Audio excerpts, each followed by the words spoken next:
This pasta is light, bright, and made for spring. It's also packed with sweet peas, crispy pancetta. It's a fast and fancy weeknight dinner you'll want to bookmark for a busy day. Our friend Elena Davis will share her recipe with us today, and you say even picky eaters, they're gonna love it. They are going to love it. Yeah. I mean, devour the plate. They'll want seconds. It's so easy. Let's get into it. We don't often say fast and fancy, but it checks both boxes. Yeah. If you look at it, you're like, wow, Gorge. That's like such a nice Italian meal. Yeah. You'll be surprised at how easy it is to make.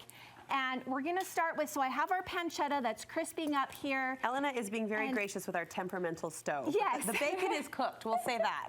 Yes, so pancetta can be compared to bacon. Oh, sorry. If you don't, no, it's fine. If you don't find the pancetta, you can use bacon, or you can use another kind of, you can even use a little bit of ground pork. What is the really distinguishing well. factor? So it's fat content? Yeah, and it's the way it's cut, so it's pork jowl, essentially, and you can buy it already pre-cut, or you can just get it, and dice it yourself. Listen, don't do what I did and offend this recipe with your bacon. Get the pancetta, people. No, it will work really well. And then I'm going to talk about shallots.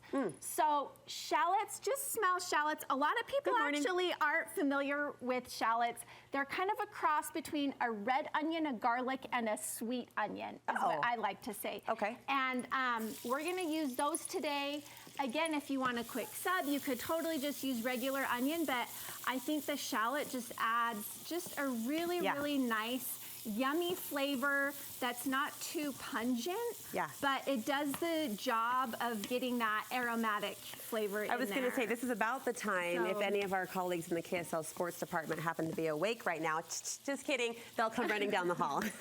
Well, it's that smell, right? It just smells comforting. It's like, okay, something is cooking in the kitchen. Let's go see what it is. And then the kids come running in and you're like, well, wait, now we're gonna throw in the peas. And these are, look at these bright green, fresh, vibrant, nutritious peas. Okay, only you could get us excited about peas. Yes, I am serious. Peas are so good. And you mix them with pancetta and cream and all the things, and it's like, listen, okay, you Italians have a way to romanticize everything, but suddenly I'm there with you. I love the peas. I love them.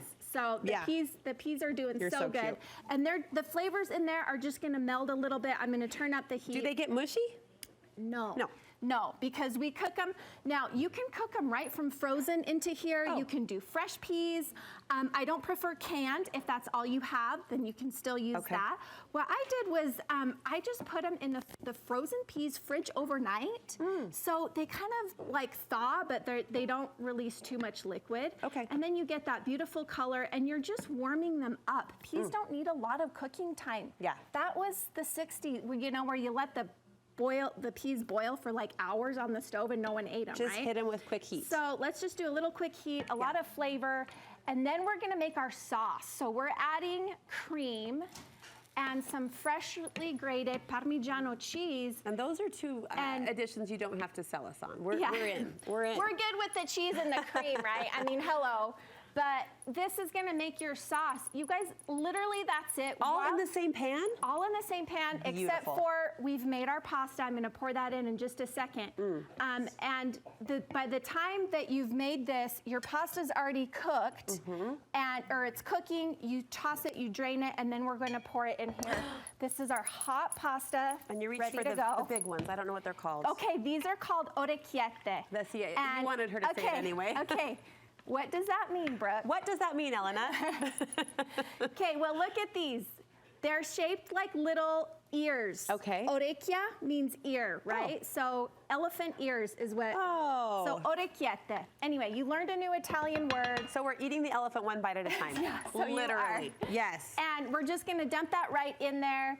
And you can use any short pasta, so you don't have to use orecchiette, but if you want to say the word and use that, I wish I was brave enough. I'm still learning how to speak adult after a few months in the baby bubble. But I'll let you just wow us with your words. You and Sydney snuggle up and speak baby, and that's all that matters. And we're going to be eating this pasta, and that's what I really feel good about. This looks delicious, and it was so fast. It's so easy. I'm just going to let it cook in the sauce for a minute. If you need to add a little pasta water to kind of bring all the flavors together, you can, but really it's that simple. Thank you so much. I don't know if you want to try a little bite. I would love to. And while I do, tell us what's coming up on your website this spring.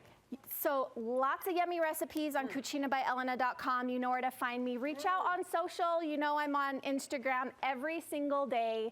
So please, please come find me there. That's delicious. Do you love it? No, I really do. I love it. Oh, good. I love it and I love you, and I needed a few more words because I'm still chewing. Anything else you want to add? Knock joke? Anything? No, nothing. Come find me. Come find me. Come make pasta. Let's make this spring great. You should be giving her a follow. Great spring recipes to come, as she mentioned. Thank you. I always have so much fun with you, and I feel so inspired in the kitchen with all of your beautiful Italian ways.